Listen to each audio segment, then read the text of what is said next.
es que esa persona descubra toda la grandeza que hay en su interior, descubra qué es lo que la tiene atrapada, porque muchas veces no puede avanzar, la historia, la narrativa que esa persona se está contando y que muchas veces es un guión muy limitante, que también sea consciente de que tiene recursos como la intuición, energías que están dormidas y que todo eso se puede despertar y que la ciencia cada vez nos da más pruebas de la realidad de esto, de cómo el cerebro físicamente se reinventa, físicamente se transforma cuando mentalmente una persona tiene un sueño realmente inspirador, está verdaderamente comprometida con hacer realidad ese sueño y se pone en marcha a pesar de las dificultades y a pesar de los fracasos. Pero en cambio vivimos en un país en el que si eres fontanero, si naces fontanero, piensas que vas a ser fontanero toda la vida. Y lo mismo digo con otras profesiones. ¿Por qué nos cuesta tanto dar ese giro y pensar que tenemos otras posibilidades? Bueno, muchas veces no cabe duda que toda profesión tiene una enorme dignidad y un enorme valor. Lo importante es que tú sientas... Por supuesto, claro que digo tú... fontanero, digo exacto, abogado, cualquier tipo. digo médico, cualquiera, profesión. exacto. El naces piensas que eso va a ser... Sí. O la decisión que has tomado con 18 años. Claro, yo creo que lo importante es que eso que tú estás haciendo verdaderamente esté llenando tu vida. Uno de los mejores cardiólogos del mundo, pues su hijo decidió seguir una vía que estaba muy alejada de lo que es el mundo universitario y es un hombre perfectamente feliz. Donde está el desafío es cuando una persona está haciendo algo que no le llena, algo que le genera una enorme insatisfacción. Y ahí efectivamente, como comenta, muchas veces es esa idea de yo soy así, yo no puedo cambiar, yo estoy predestinado a esto, porque cojamos el mundo de la medicina, que es mi mundo, porque en mi familia todos han sido médicos. Ahí es donde está la llamada a la heroicidad. La llamada a la heroicidad es la llamada a que seas tú, por supuesto, con apoyos, con influencias, con inspiración, con experiencias de otras personas, pero que al fin y al cabo seas tú quien construyes tu vida, seas tú quien dibujas la historia de tu vida. Estamos tan apegados muchas veces a guiones, a identidades muy limitantes y pensamos que eso es lo que somos. No, eso es algo que tenemos. Un guión, una narrativa no es algo que alguien es algo que alguien tiene. Y como lo tiene, puede cambiarlo. Y puede cambiar su narrativa y puede crear una nueva historia en su vida. De eso es de lo que va a reinventarse. ¿Y cómo podemos encontrar esas claves que ayudan a esa persona a dar ese paso? Y especialmente en estos momentos en los cuales hay muchos seres, en España especialmente, que no encuentran un trabajo porque lo que han hecho previamente ya no les vale, ya no les sirve. Bueno, yo creo, y al menos es mi experiencia, que todo el mundo nace con un don. Todos nacemos con un don. Pretender crecer en una dirección que es contraria a tu don es ir en contra de la naturaleza. Hay unos que hemos nacido con la semilla de un manzano y nuestra misión en la vida es llevar esa semilla a su máxima plenitud, ser el mejor manzano que se puede ser. Pero sería absurdo que si yo he nacido con la semilla de un manzano pretenda ser una secuoya, porque me impresiona la altura de una secuoya que jamás tendrá un manzano. Bueno, también he de decir que no hay nada en la secuoya que se puede comer y en el manzano hay muchas cosas que se pueda comer. Entonces decir que una secuoya es mejor que un manzano es muy relativo. ¿Qué ocurre? Que ese don va dejando pistas. ¿A qué me refiero? Que cuando ese don surge, para ti resultan las cosas muy fáciles de hacer.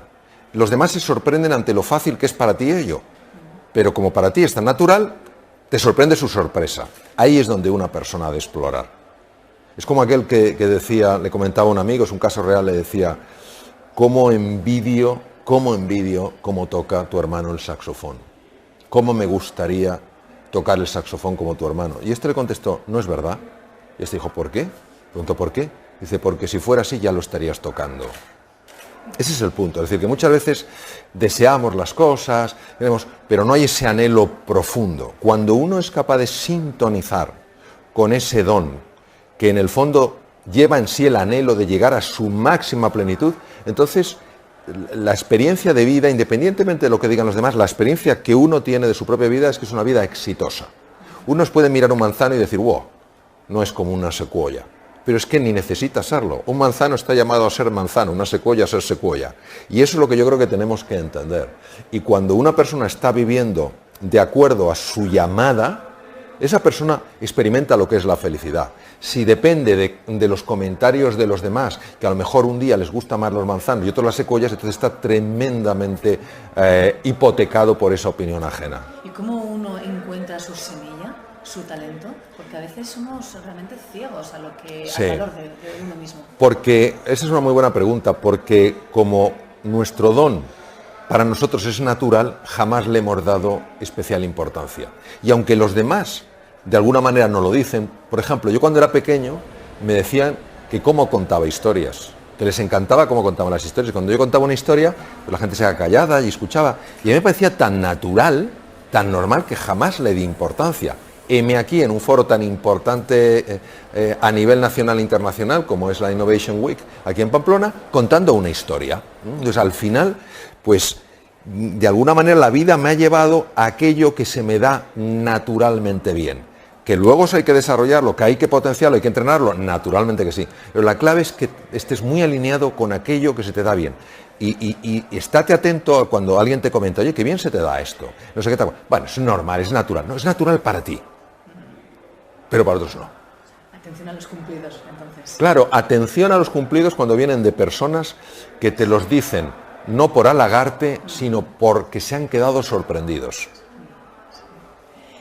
En estos instantes sí que me gustaría que nos trasladara este conocimiento que nos está usted dando, pero en el plano profesional, es decir, ¿qué pasos hay que dar después para reinventarse, para emprender y para innovar? Bueno, vamos a ver. El primer paso para poder innovar es poner en marcha el pensamiento creativo. Hay que distinguir lo que es creatividad e innovación. La creatividad es un proceso mental. Es algo que se genera en mi mente, cuya estructura es corporal, parte es el cerebro, parte es el resto del cuerpo. Entonces eso es la creatividad. Cuando eso yo lo plasmo en el mundo físico, con una realidad que es distinta de lo que hay y mejor de lo que hay, entonces hablamos de innovación. Innovar no es crear algo igual a lo que hay, ni algo peor de lo que hay, es mejor y distinto. No tiene que ser completamente distinto, pero algo mejor. Entonces la base de la innovación es poner en marcha el proceso creativo. ¿Cómo se pone en marcha el proceso creativo? El proceso creativo es natural en el ser humano. ¿Por qué sabemos que es natural? Porque estudios que se han hecho a niños entre los 3 y los 5 años de edad aproximadamente para ver su nivel de creatividad, digamos que es como un test, el 98% lo ha pasado. Es decir, no cabe duda que nosotros nacemos con esa impronta creativa. Es consustancial con el pensamiento humano. Es decir, no podríamos decir hay personas creativas y hay personas no creativas. Lo que ocurre es que la creatividad es una flor muy sensible y si no se la riega bien, no surge. ¿Qué es lo que bloquea la creatividad? Bloquea la creatividad los modelos rígidos, bloquea la creatividad el miedo al fracaso, bloquea la creatividad las inseguridades que tenemos. Entonces, ese efecto mental tiene un impacto físico bloqueando específicamente zonas de creatividad. Por eso, primer paso para la creatividad, atrévete a probar algo diferente y a explorar y te das cuenta que el mundo no se hunde. Es decir, hay que estirar un poquito la zona de confort, hacer cosas que no te son del todo familiares, pero sin entrar en la temeridad. Aristóteles ponía en el centro el valor, en el extremo izquierdo ponía la cobardía, en el extremo derecho ponía la insensatez. Es decir, tienes que estar en medio, en lo que es valiente, no ser un insensato ni ser un cobarde. Entonces, en ese sentido, ir estirando poco a poco tu zona de confort. Pequeñas cosas, pruebas un plato diferente, caminas por un sitio distinto, te atreves a dar una idea. Hay personas que les puede asustar más de entrada, entonces en vez de los grandes pasos, yo diría pasos de bebé, pero hechos con mucha intensidad y con mucho corazón. Una vez que la creatividad aflora, la innovación es un proceso diferente. ¿Por qué? Porque cuando tú tienes una idea, cuando tú has producido algo que es mejor y diferente, tienes que plasmarlo. ¿Qué ocurre? Que la mayor parte de las personas ante las innovaciones, curiosamente no las acogen, las rechazan, porque desafía el modelo previo. Entonces hace falta muchísimo compromiso, muchísima determinación, muchísima fe en tu idea para poder plasmar eso que está en tu mente en una realidad.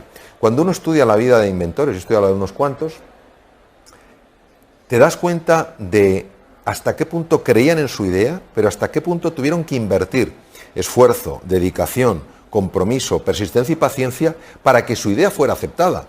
¿Qué ocurre? Que al final, en la vida de estos seres humanos, solo nos ponen la parte final, la parte glamurosa. Tuvo un éxito y nos da la sensación como que hubieran sido seres de otra galaxia. Estamos en Pamplona y Navarra es donde nació el neurocientífico más prestigioso que existe incluso hoy en día, el profesor Santiago Ramón y Cajal, ¿no? Nació en Petilla de Aragón, provincia de Navarra, en 1855 y ganó el premio Nobel en 1906. Claro, cuando a Cajal le felicitaron en un momento en el que España no contaba en la ciencia, o sea, no es que ocupara un lugar pequeño, es que no contaba, no existía.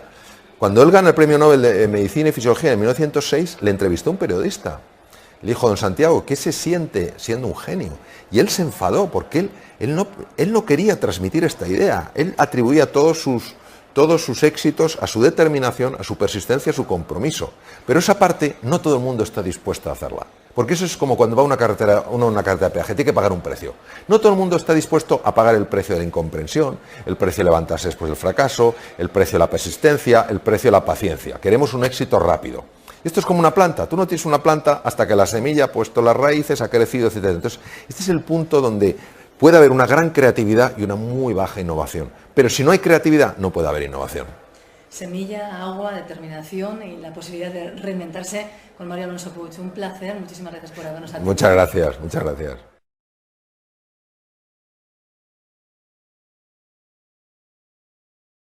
Para crear la figura de un líder, este hombre es un líder, esta mujer es una líder, yo hablaría de un verbo, el verbo liderar. Es decir, mucho más desprovisto de una personalización en alguien en concreto y mucho más en una forma de ser y de estar en el mundo.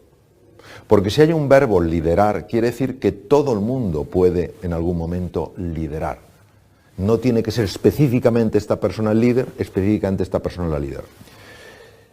Cuando hablo de liderar, ¿de qué estoy hablando? Cuando hablo de liderar, no hablo de mandar, no hablo de ordenar, hablo de inspirar, hablo de movilizar, hablo de favorecer que haya una alineación entre mente y corazón. Hablo de crear una visión compartida que sea ilusionante para todos, porque todos vean que avanzando juntos van a llegar más lejos. Es un liderazgo basado en el servicio, no basado en el estatus, no basado en el ego. No cabe duda que una persona que tiene un puesto alto en una organización, su capacidad de influir es mayor, pero no por ello aquellas personas que ocupan jerárquicamente un puesto más bajo tienen por qué considerar que el liderazgo no va con ellos o con ellas, porque es un verbo. Hoy voy a liderar, hoy voy a inspirar, hoy voy a movilizar con mi ejemplo, hoy voy a ver cómo ayudo a otros seres humanos a creer en su potencial. Entonces, al final, eso es lo que crea una cultura del liderazgo. Hay 4 cosas. Y en esas 4 cosas se define la capacidad de un líder, de una líder, para influir. La primera es competencia. Tiene que ser competente en un campo. Yo soy médico. Es absurdo que me pretenda liderar hacia una nueva forma de entender la medicina a alguien que yo no vea que tiene una cierta competencia en el campo médico. Porque yo diría, ¿cómo me quiere llevar a este campo si no sabe nada? Entonces, lo primero que tiene que tener es competencia. Yo reconozco que esa persona es competente, es decir, no simplemente tiene una opinión, ¿no? Yo tengo una opinión, no. Tiene una opinión sustentada en un conocimiento y una experiencia de ese campo. No tiene que ser la misma experiencia que yo, pero yo reconozco que hay competencia. Lo primero es competencia. Lo segundo es tener una visión. Un líder, una líder tienen una visión que es inspiradora, que es ilusionante, es decir, vamos allí, incluso en situaciones tremendas que ha experimentado la humanidad. Lo mejor está aún por llegar. Hay una salida a este túnel. Si no hay una visión, no puede haber liderazgo. Porque ¿cómo vas a aunar mentes y corazones en un propósito común si no hay ningún sitio al que llegar? Si no hay foco. El tercer elemento ha de ser una persona con carácter. ¿Qué es carácter? Ha de ser una persona que cuando yo esté con ella, la vea como alguien fiable, como alguien íntegro, como alguien coherente, como alguien que no tiene por qué ser perfecto, pero que busca siempre hacer lo que dice, como alguien que mueve con su ejemplo. Si yo veo que esa persona no tiene carácter, pero tiene una gran visión, mira, vamos a ir a este mundo fantástico, vamos a crear una nueva forma de desarrollo de la medicina, y digo, sí, esta persona es competente, tiene una visión interesante, pero no me fío un pelo de ella. Ninguno viajaríamos al mejor lugar del mundo si pensáramos que viajamos con la persona inadecuada. Entonces, el tercer elemento es el carácter. Tenemos competencia, tenemos visión, tenemos carácter. ¿Cuál es la cuarta? El cuarto elemento es la química. No hay manera de liderar si no se puede conectar con otro ser humano.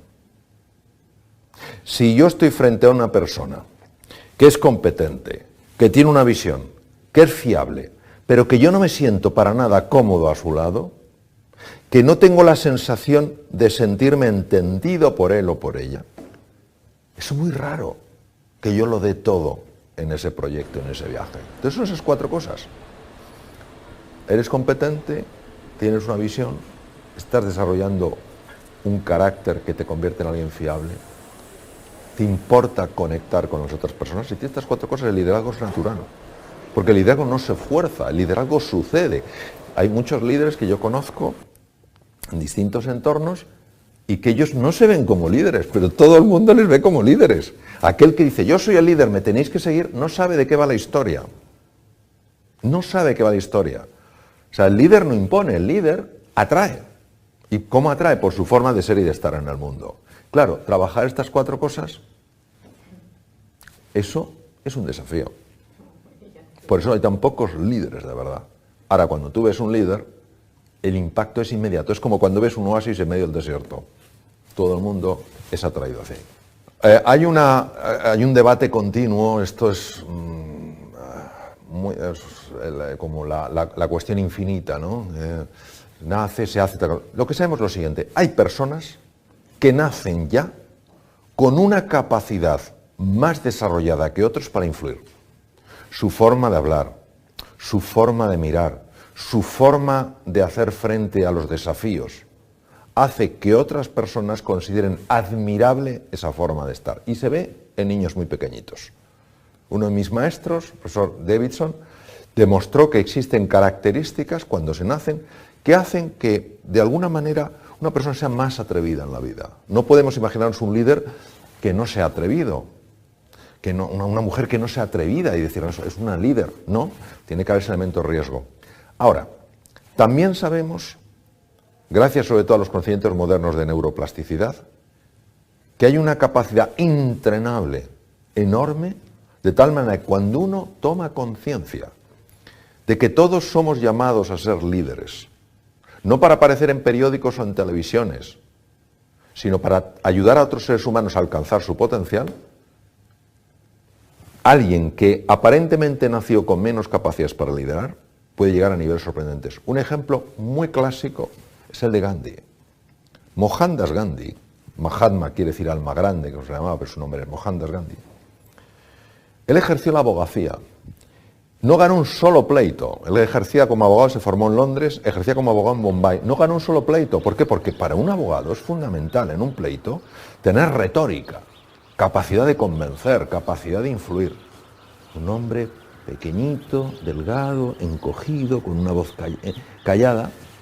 Pero en un momento determinado él se dio cuenta, cuando fue a Sudáfrica para ayudar a un pariente suyo con un problema legal, se dio cuenta de que hacía falta un resurgir, un renacer, un reinventarse. Cayó en la cuenta y el hombre empezó a transformarse y alguien que no movió a un solo juez con su palabra, movió un mundo entero con su forma de ser y estar en el mundo. Entonces, ¿qué quiere decir? Que esto es así. Es decir, ser líder o no ser líder no es una definición. Es una posibilidad de ser y de estar en el mundo. Entonces, aquella persona que dice, yo no nací líder, yo nací seguidor. Bueno, lo que decía Henry Ford, tanto si lo crees, que si crees que puedes o crees que no estás en lo cierto, si tú mismo ya... Pero claro, es muy importante hacer énfasis en este tema. Uno no lidera para mandar, uno lidera para servir. Entonces, claro, no, yo quiero ser líder para tener seguidores. No tiene ni idea de lo que es un verdadero líder. Esa persona quiere mandar. Yo trabajo mucho con personas en el mundo del emprendizaje. Y hay dos conceptos, uno que es el entrepreneurship y el intrapreneurship. Entonces, a veces se piensa que el ser un emprendedor es montar tu propia empresa. Yo creo que puedes ser un emprendedor en tu empresa, aunque no la hayas creado tú. Trabajes de lo que trabajes, aunque tengas el trabajo más sencillo. ¿Y cómo eres un intraemprendedor? Dando iniciativas, haciendo propuestas de mejora, viendo de qué manera lo que hay puede ser llevado a otro nivel. Nadie que no piense que en su interior hay creatividad, inteligencia, capacidad de aprender, se atreverá a mirar más allá de lo inmediato. Entonces, ¿cómo puede influir aflorar la grandeza en el ser humano? Pues ¿cómo puede influir en la economía de un país descubrir que están encima de una mina de diamantes? Pues influye mucho. Entonces, claro, una persona que se reinventa, una persona que se redescubre, que se redefine, es una persona mucho más serena, mucho más alegre, mucho más confiada, mucho más vital, mucho más compasiva, mucho más creativa y mucho más sabia. Claro, si yo tengo esto en mi empresa, obviamente la expresión de eso es una mejor forma de trabajar, una manera más eficiente de hacer las cosas, unos objetivos más apasionantes y una forma de colaborar mucho más agradable.